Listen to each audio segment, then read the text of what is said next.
My curiosity compelled me to start. 60s rebels filmed the future with pocket change and created timeless masterpieces. Hop in the time machine as we revisit these forgotten gems of the 1960s. Now here's something we hope you'll really like. 10 explosive relics that saw the future coming and dared us to watch. Maybe what we've been listening for. The Terrornauts, 1967. Cardboard rockets, galactic ambition. A sleepy British radio telescope crew intercepts a distress call. The whole human race will be destroyed. Scrambles a cobbled-together starfighter and ends up defending Earth, all on a 10-day shooting schedule and a budget that couldn't buy today's catering truck. Director Montgomery Tully recycled spy spoof sets, draped them in tinfoil, and somehow made optimism feel cosmic. The 2024 Blu-ray commentary even spots prop ray guns lifted from carry-on spying. Yet the film's sincerity glows brighter than its cardboard asteroids. Cardboard might hold a space station together, but it can't cool a planet drifting too close to the sun. 9 minutes. 9 minutes before countdown. 9 minutes while the world waits and wonders. The day the Earth caught fire. Men and women who have never in their lives faced greater peril. 1961,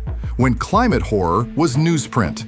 Val Guest roasts London under sepia skies. Simultaneous US-Soviet H-bomb tests tilt Earth's axis. The stupid, crazy, irresponsible bunglers. Thermometers pop, and Fleet Street journalists sweat through apocalypse copy. No aliens, just human arrogance. The 4K restoration turns that amber haze into a choking furnace, while the film's dual headline finale still withholds the verdict on humanity's survival. If the nuclear flash arrives on your commute, survival stops being philosophical and turns tactical. What are you gonna do? Call the cops? They're busy. Panic in Year Zero, 1962. Highway to Doomsday. Los Angeles turns to white light on the horizon. We are fighting for our lives, Anne. Harry Baldwin floors the gas. I tried to kill them too, but I missed. Director-star Ray Milland shot this Sierra Nevada road nightmare in 3 weeks for American International Pictures. There are no civilians. We are all at war. Hardware stores empty, price gouging spikes, and a respectable family arms a mountain cave. Modern think pieces hail it as the first prepper manual committed to celluloid.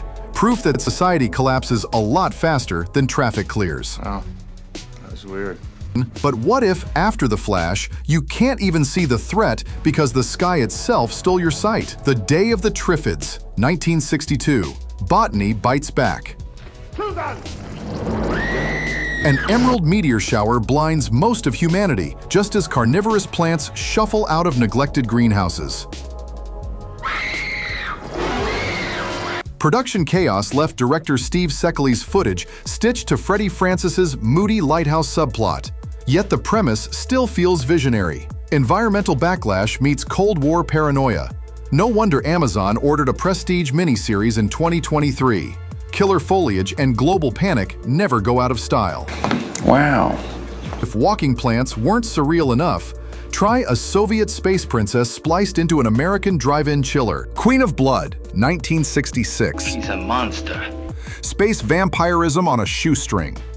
Roger Corman bought 2 Soviet space operas for pennies, then asked Curtis Harrington to film connective tissue in 6 days. The mashup birthed Florence Marley's green-skinned siren, who drinks blood through a hypnotic gaze and predates Alien's chest-burster dread by more than a decade. Those mismatched film stocks give the movie a half-remembered nightmare sheen.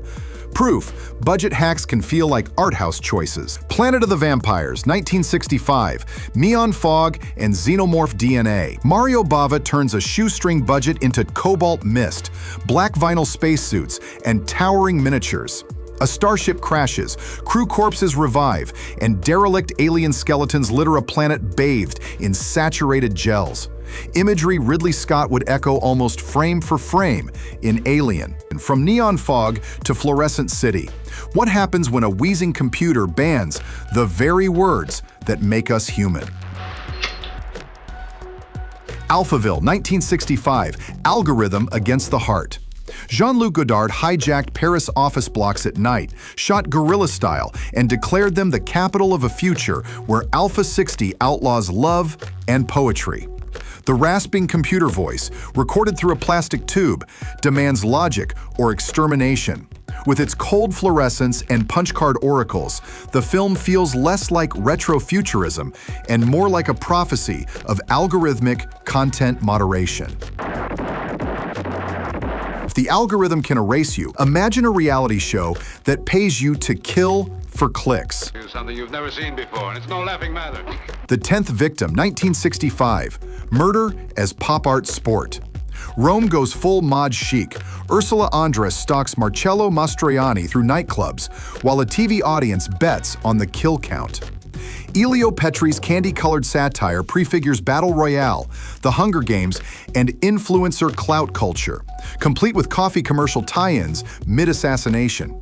Today, when live streams monetize outrage, its big hunt looks less like satire and more like beta testing. That's spectacle. Now back to subtle dread. A man runs for his very life. The invader who copies your smile across the breakfast table. In a little while, I expect to die, to be killed by something. Unearthly Stranger, 1963. The autopsy report called it hemorrhage of the brain. The spouse who fell to earth. A government scientist notices his wife never blinks, Who suddenly finds his life a living nightmare. never cries, and might not breathe. I'm telling you, I thought she was dead. Shot in stark black and white, every domestic hallway becomes a corridor of doubt. Projecting ourselves into another world through the power of thought. Long forgotten, it resurfaced when critics compared its identity paranoia to AI deepfakes and synthetic influencers. No special effects, just the slow terror of wondering whether love itself is a disguise. Here are all the unexpected terrors of outer space. Trust issues are one thing. Try facing them alone millions of kilometers from rescue. Robinson Crusoe on Mars, 1964. The scorching surface of the fire swamp that is Mars. Before CGI, Major Draper crash lands on the Red Planet, actually Death Valley at 110 degrees Fahrenheit, armed with a handful of oxygen tablets, a pet monkey, and uncredited NASA advice slipped to director Byron Haskin. Long before The Martian, this film turned problem-solving into high drama, improvising a CO2 scrubber, rationing calories, etching an SOS into basalt. You gotta face the reality of being alone forever. It's a reminder that grounded science can trump digital spectacle when the stakes are pure survival. 10 low-budget detonations, 10 warnings. Climate catastrophe, nuclear hubris, eco-revenge, algorithmic tyranny, televised blood sport, identity theft of the soul, and the brutal math of staying alive on alien soil. They cost less than a modern green screen set, yet each one reads like tomorrow's push notification. So crank the volume on these forgotten alarms, and the next time an indie filmmaker points a shaky camera at the unknown, maybe listen.